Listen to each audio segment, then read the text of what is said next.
We've got two gentlemen joining us to talk about it. First, from our Newsmax newsroom at our Florida Center, we have Javier Manjarres, the managing editor of the great blog Shark Tank at shark-tank.net. Did I get that right, Javier? .com. Okay, C-Staff, I got .com. My script said .net, but I shouldn't blame it on anybody else. I said it. We'll get it right. It's shark-tank.com. We've got that straight. And there a guy who writes wonderful columns and provided the voice of Stormy on C-Lab 2021. Not only a talent for Newsday, but for Adult Swim, our old pal Ellis Henican, who's checking in from Newsmax New York. Ellis, you bring a varied resume to what goes on, but given the fact that you are in our financial center of New York, this whole notion about Russian hackers getting access to J.P. Morgan Chase Bank, as well as another bank, the name of which we have not been made aware. What is your take on Russian involvement in tomfoolery in the world of high finance? Oh, well, capitalism, clearly, JD, is a dangerous place. And what we're hearing in New York is that it may not just be one other bank, but as many as 4 other banks. Oh, there is no firm word yet on whether this has some kind of connection to the U.S. sanctions against Russia flowing out of those Ukraine adventures.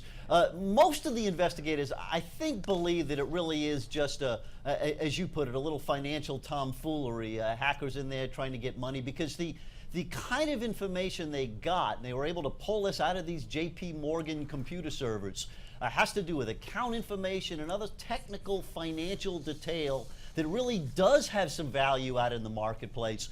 And plus, if this was some kind of Russian response to our sanctions, they would want us to know for sure they were doing it, and there has been no claim of responsibility in any official way yet. So I'm putting my money, as most investigators are, on the idea that really this is just a bunch of cowboy capitalism.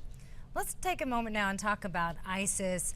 We just had a soundbite from Mike Rogers talking about this being the most trying time in his 10 years in Washington. And we'd like to get some of your thoughts on this. Let's go to you, Javier. Well, I mean, look, the beheadings that ISIS is conducting is very strategic. It's very effective. It's getting people's attention, showing their brutal tactics. Again, it's working, and they're going to continue doing so. And look, we have American jihadists going over to Syria to support ISIS. So I think the government needs to focus on that. But these beheadings are very troublesome. But again, this is the name of the game for these cowardly jihadists in that region. And is America doing enough, do you think? You know what, I think we're doing what we can, but again, we've been put in this situation, this position of weakness and foreign policy weakness. Obama's foreign policy weakness has hurt the U.S. government, has hurt the American people.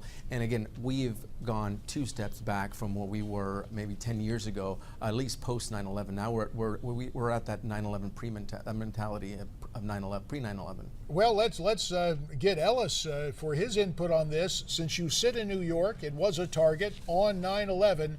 Are we back in a September 10th mentality, Ellis? You got about a minute to answer this one. No. I mean, we've learned a lot of lessons from September 11, thank God. And one of the things we've learned is that we need a balance here, right? We want to be secure, but we don't want to shut down the stuff that makes America great. And that's a very difficult balance. I think in the days right after 9/11, some of us panicked a little bit, and maybe we gave up some of those precious rights that our forebears fought so hard to preserve. Now I think we're trying to get the right balance. We want to make sure that we stand up to these bad guys, and yet we don't want to turn our lives upside down, because if we do, they win. Ellis Henican, Javier Manjarres, we ask you to wait patiently. We'll return to you both to continue the discussion. For you at home or wherever you may be watching us, you don't have to wait patiently. No, you can let us know your perspective on these stories. Why don't you tweet us your comments at Newsmax TV, #America's Forum. And America's Forum will be right back.